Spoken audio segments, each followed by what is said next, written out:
Hello friends, आज हम इस वीडियो में इस शनील के पेंट प्लाज़ो की कटिंग और स्टिचिंग करेंगे। ये पूरा सूट शनील के 3 मीटर फैब्रिक में से बनाया गया है। पूरी वीडियो चैनल पर अवेलेबल है, आप वहाँ से देख सकते हैं।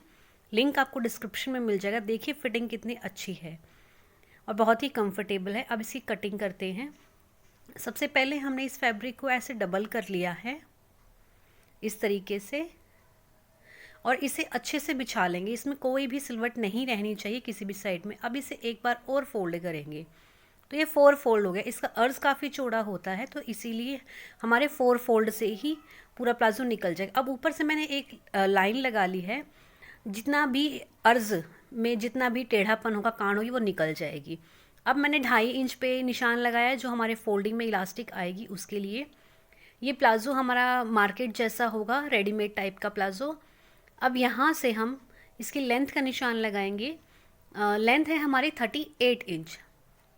अब यहाँ पे 38 इंच का मार्क लगाया हमने। अब इसमें 2 इंच मार्जिन का मार्क लगा लेंगे। ये नीचे की फोल्डिंग का मार्जिन का मार्क आएगा। अब इस लाइन को भी हम स्ट्रेट कर लेते हैं।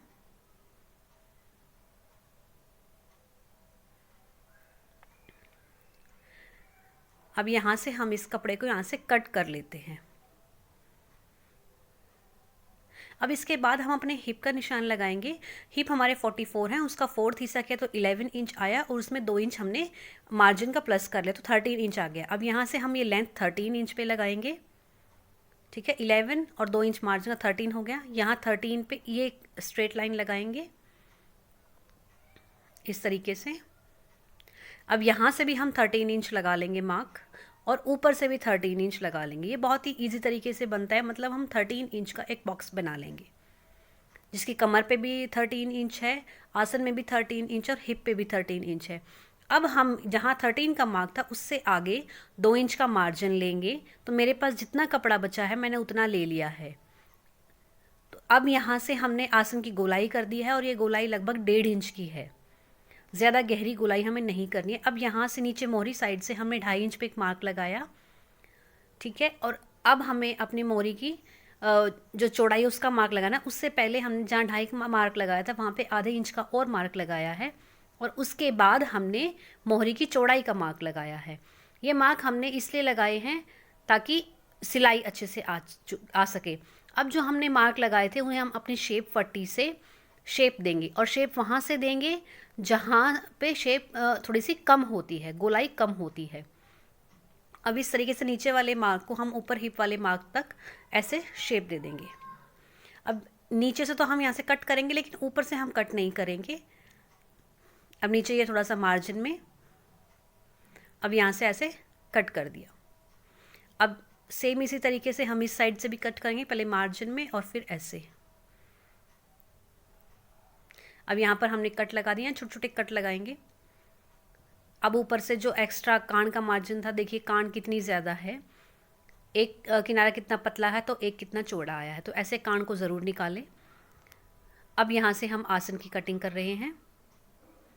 ये हमारी पैंट कटिंग हो गई है। अब ऊपर साइड से यहाँ से हमारा ये जॉइंट है, हमने इसको अलग नहीं किया है। अब जब हम स्टिचिंग करेंगे इसे तब अलग कर लेंगे। आप चाहें तो अभी भी अलग कर सकते हैं। अब चलिए इसकी स्टिचिंग कर लेते हैं। ये देखिए अपनी मशीन पर आ गए हैं हम। अब इसकी स्टिचिंग को हम शुरू करेंगे। अब इसे हम खोल लेते हैं। देखिए जिस साइड से हमारा ये जुड़ा हुआ था हमने कट नहीं कर रखा था, अब मैं पहले उसे कट कर रही हूँ।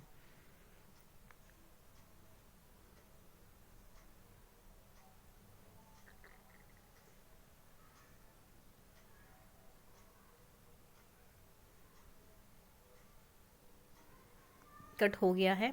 अब हमारे ये 2 हिस्से एक साथ जुड़े हुए हैं और 2 एक साथ जुड़े हुए हैं। ये शनील का फैब्रिक है तो ये चिपक जाता है, तो ये एक दूसरे से चिपके हुए हैं। तो अब हम इसे अभी नहीं खोल रहे हैं, हम डायरेक्ट ही इस पे ऐसे आसन की सिलाई लगा लेंगे। देखिए इस तरीके से, इसमें आप थोड़ा थोड़ा लेकर ही सिलाई लगाएं, एकदम से पूरी सिलाई ना लगाएं। देखिए मेरी सिलाई बिल्कुल ठीक है। अगर आपकी सिलाई में कोई प्रॉब्लम आ रही है तो पीछे आप हाथ रख लें, जैसे मैं उंगली रख रही हूँ, यहाँ पर ऐसे आप हाथ रखते हुए चलाएं। आसन को हम यहाँ तक जॉइंट करेंगे, पूरा जॉइंट नहीं कर रहे हैं, लगभग 1 से 1.5 इंच का हमने छोड़ दिया है। अब यहाँ पे हम डबल सिलाई कर लेंगे। अब सेम इसी तरीके से हम अपने दूसरे वाले आसन को भी जोड़ लेंगे। देखिए आपकी अगर सिलाई में प्रॉब्लम आती है, सबसे पहले तो आपको जो सुई है वो 14 नंबर की लेनी है और 11 नंबर की सुई भी चल जाती है, तो ये दो ही सुई लें, कोई 14 नंबर या 11 नंबर। अब हमने इसे खोल लिया है। अब जैसे हमने ये वाला हिस्सा रखा है, सेम इसी तरीके से इस पर हम दूसरे वाले हिस्से को भी रख लेंगे। और अब यहाँ से ऊपर से नीचे तक एक दूसरे से इसको अच्छे से मिलाकर सेट कर लेंगे, तो ये चिपक जाता है। और अब मोहरी की साइड से हम सिलाई लगा रहे हैं। देखिए थोड़ा थोड़ा करके आप ऐसे करके सिलाई लगाएं, इसे खींचे ना, क्योंकि ये स्ट्रेचेबल फैब्रिक होता है, इसे बिना खींचे ही हमें सिलाई लगानी है और थोड़ी थोड़ी ही सिलाई लगानी है। एकदम से आप लंबी पूरी सिलाई लगाने की कोशिश करेंगे तो सिलाई ख़राब भी आ सकती है और स्ट्रेचेबल होगा तो उससे आपकी फिटिंग अच्छी नहीं आ पाएगी। ठीक है, तो हमें ये हो गया है। इसी तरीके से हम दूसरी साइड भी फोल्ड कर लेंगे। अब हम मोहरी की साइड आ गए हैं, तो जैसे हम कॉटन के कपड़े में डबल करके एक ही बारी में सिलाई कर लेते हैं, इसमें हम ऐसे नहीं करेंगे। हमने 2 इंच का मार्जिन लिया था, तो हमने इसे हाफ फोल्ड कर लिया, तो ये 1 इंच का आ गया। तो पहले ऐसे हाफ फोल्ड करके इस पे सिलाई लगाएंगे। तो देखिए मैंने तो अपनी उंगली से नाप लिया है, तो 1 इंच है। अब पहले ऐसे करके हम यहाँ पे सिलाई लगा लेंगे। इतना ही डिस्टेंस मैंने कॉर्नर से भी ले लिया है। ऐसे सिलाई लगा लेंगे। अब इसे एक बार और फोल्ड कर लेंगे। या देखिए ये कट का निशान है, यहाँ पे हम अब इसे एक बार और फोल्ड कर लेंगे। अब इसमें हम यहाँ पे सिलाई लगाएंगे और बिल्कुल कॉर्नर पे सिलाई नहीं लगाएंगे, लगभग एक पैर का मार्जिन छोड़कर फिर हम सिलाई लगाएंगे। देखिए जैसे नॉर्मल हम कपड़े पे क्या करते हैं कि जैसे डबल फोल्ड करके सिलाई लगा देते हैं, एक ही बारी में हो जाता है।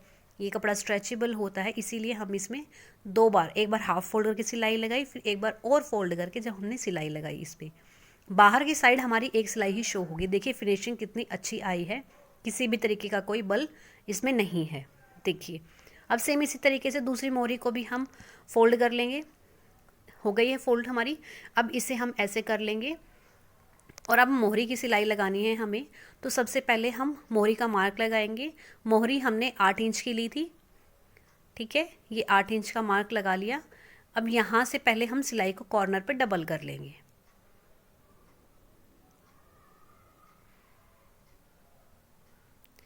अब यहाँ से लेके और आसन तक, जहाँ पे ये पैर के आसन का जो एंड पॉइंट है वहाँ तक सिलाई लगाएंगे। देखिए यहाँ पे थोड़ा सा ये फैब्रिक ओरेब में होता है तो ये बढ़ता है, तो इसीलिए आप इसे ऐसे थोड़ा थोड़ा मिलाकर रखेंगे ना, और तो ये चिपक जाता है।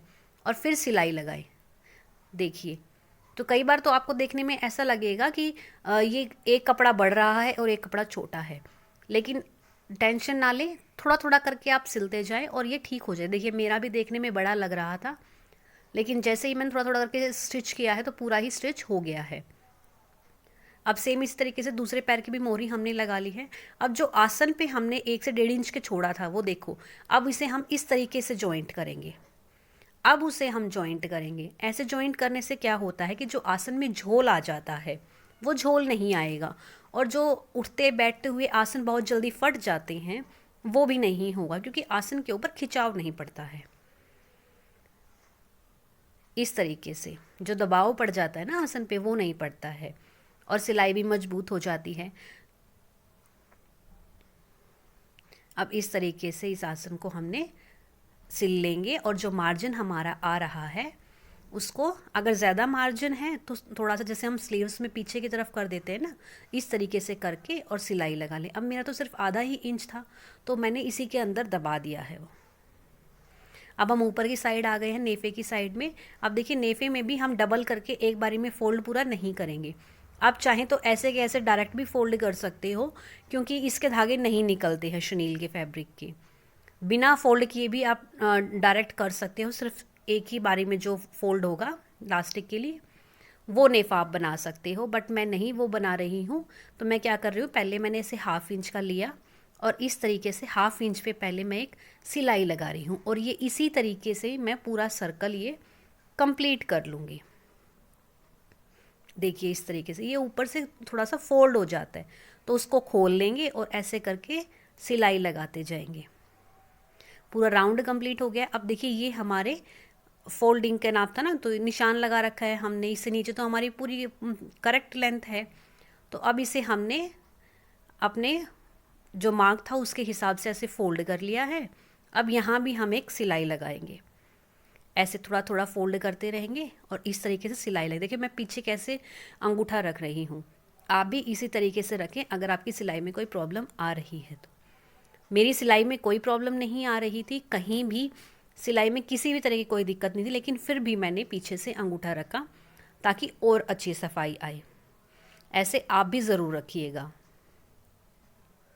क्योंकि इस कपड़े में ना मेन प्रॉब्लम यही होती है कि ये एक दूसरे से चिपक जाता है और स्ट्रेचेबल होता है, तो इसमें इसीलिए सब अच्छे फिनिशिंग से काम नहीं कर पाते हैं।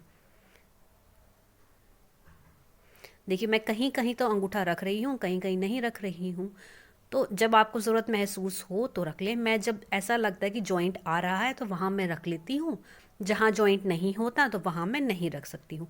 अब इसी तरीके से मैंने ये पूरा राउंड कंप्लीट कर लिया है, ठीक है। और थोड़ा सा यहाँ से मैंने 1 से 2 इंच का खुला छोड़ दिया है, जिसमें से हम अपनी इलास्टिक को पास करेंगे। ये देखिए ये छोड़ रखा है मैंने। अब हम अपनी इलास्टिक ले लेंगे। तो मैंने ये पूरी इलास्टिक ले रखी है और इस पे मैंने एक मार्क लगा रखा है, और हमारा हिप साइज़ जो था वो हमारा 42 था। ये देखिए आपको दिख रहा है मार्क, ये मार्क लगा रखा है। मार्क हमने हिप साइज़ 42 था, उससे 12 इंच हमने कम कर लिया, 12 इंच कम किया। सॉरी, हिप मार्क 44 था, 44 से हमने 12 इंच कम किया तो 32 आया। तो 32 पे हमने ये मार्क लगा रखा था और इसे हम अभी कट नहीं कर रहे हैं, इसे हम ऐसे ही रहने देंगे। बस हमने थोड़ा सा मार्क को यहाँ पे डार्क कर लिया है और दोनों साइड में लगा लिया है। अब इस इलास्टिक के एक कॉर्नर पर हम ऐसे, जहाँ से हमने नापा था उसी साइड में हम ये पिन लगाएंगे। ऐसे पिन लगा ली है इस पे हमने, और अब हम इसे इस नेफे में से इलास्टिक को पास करेंगे, एक साइड से डाल के और दूसरी साइड से हम निकाल लेंगे।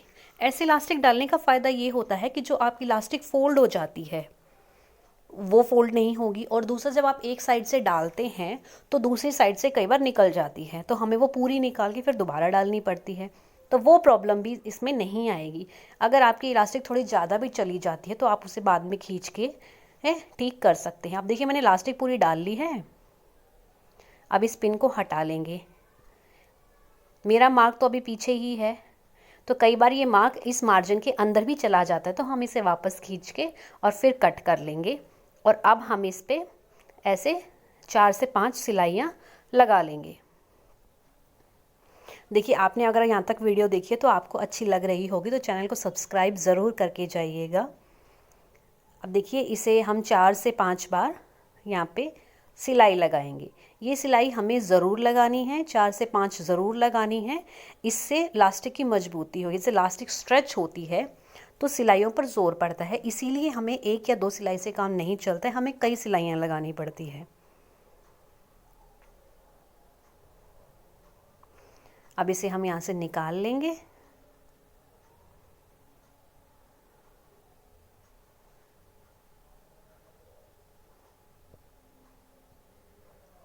और अब जो हमने 2 इंच का मुंह खोल रखा था, नेफा थोड़ा सा खुला हुआ छोड़ा था, वहाँ से अब हम उस नेफे की सिलाई लगा लेंगे। और ये सिलाई लगाते हुए हमें ध्यान रखना है कि हमारे इलास्टिक दबनी नहीं चाहिए, ठीक है। ये हो गया है।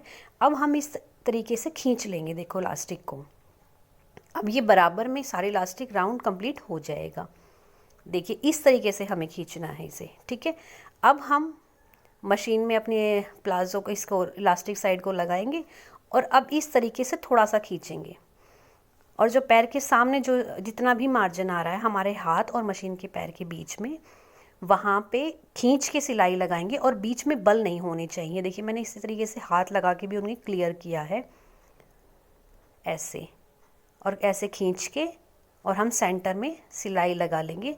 और इस तरीके से पूरा राउंड हमने कंप्लीट कर लिया है। देखिए कितने फिनिशिंग से हमारी इलास्टिक लगी है। अब मैं आपको इसका फाइनल लुक दिखाती हूँ। ये बहुत ही कंफर्टेबल है, मैंने पहन के देखा है। देखिए देखने में कितना सुंदर लग रहा है और मार्केट से तो ना लाख गुना अच्छा है। सिलाई भी इसकी अच्छी है, पहनने में भी कंफर्टेबल है और देखने में भी बहुत सुंदर लग रहा है। फाइनल लुक तो आप स्टार्टिंग में देख ही चुके हैं। वीडियो अच्छी लगी है तो लाइक शेयर सब्सक्राइब ज़रूर कीजिएगा। Thank you and bye bye.